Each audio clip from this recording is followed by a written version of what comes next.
Most people feel uncomfortable seeing themselves. Roughly 4 out of 5 say they don't like how they look in photos. More than half dislike how their voice sounds when they hear it recorded. That should be statistically impossible. If the majority of people truly had bad faces or unpleasant voices, the math wouldn't work. Everyone would be surrounded by flaws all the time, but that's not how we experience the world. Other people usually look fine. They sound normal, sometimes even great. So why does it feel like you are the exception?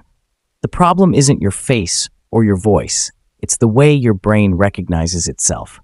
When you were very young, this problem didn't exist. Children don't study themselves the way adults do. They don't cringe when they hear themselves talk. They don't analyze their smile. They exist without commentary. Psychologists who study early development consistently find that children under 6 show very little dissatisfaction with their appearance. They draw themselves inaccurately. They sing loudly. They don't flinch. Then something changes. As the brain develops, especially the areas responsible for self-awareness and social evaluation, you begin to see yourself from the outside. You start imagining how you appear to others. Once that switch flips, it rarely turns off. Around the same time, the brain's reward systems become extremely sensitive to approval and rejection. Suddenly, reactions matter. Silence feels loud. Judgment feels constant. And that's when your own voice starts to sound wrong. When you speak, you don't hear yourself the way others do.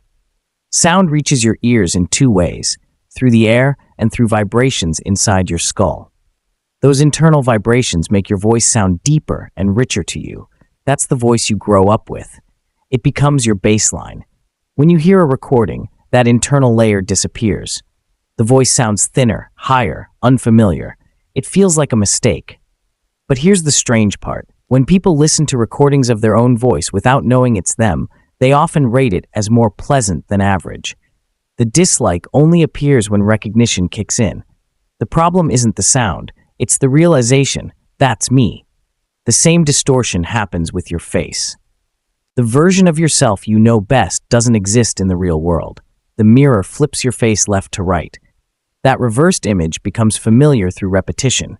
Your brain grows attached to it. Psychologists call this the mere exposure effect.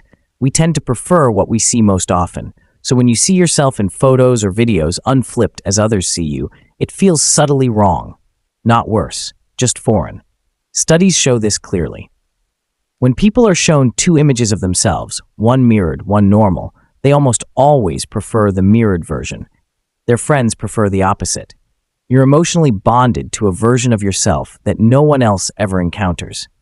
That's why the discomfort feels so personal. Every photo, every video clip, every voice note breaks the illusion again. Not because it reveals something ugly, but because it shows a version of you that doesn't match the one your mind has rehearsed for years. Even people we consider exceptionally confident experience this. Actors avoid watching their films. Singers struggle to listen to recordings. It's not insecurity, it's mismatch. Inside your mind, you carry a model of yourself, how you sound, how you look, how you move, how you imagine others perceive you. Psychologists describe this as the gap between different selves, the current self, the ideal self, and the perceived self. When those versions don't align, discomfort appears, embarrassment, shame, self-criticism. Modern life makes that gap harder to close. We now see ourselves more than any generation before us. Photos, videos, mirrors, profiles, thumbnails. Research consistently links heavy use of image-based social platforms with increased dissatisfaction. Even passive scrolling can amplify self-objectification. You're not comparing yourself to reality, you're comparing your internal model to an endless stream of curated images. Your mind was never built for that. The critical voice that emerges from this process wasn't meant to torture you. It evolved as a social tool. Being aware of how others perceived you once meant safety. Belonging meant survival. But that feedback loop now runs constantly, without rest. The good news is that the brain adapts. Studies show that repeated exposure to your own voice or image reduces discomfort over time. Familiarity works both ways. The more often you hear or see yourself without judgment, the less alien it feels. And over the lifespan, something else happens. As people age, self-scrutiny softens. Satisfaction slowly increases. The body stops being a performance and becomes a record. Your face and your voice are not statements, they're witnesses.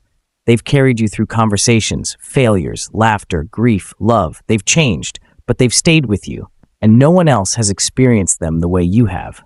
The version the world sees is only one angle. The version you hear is another. Somewhere between them is the real you, not fixed, not perfect, but alive, moving, and entirely your own.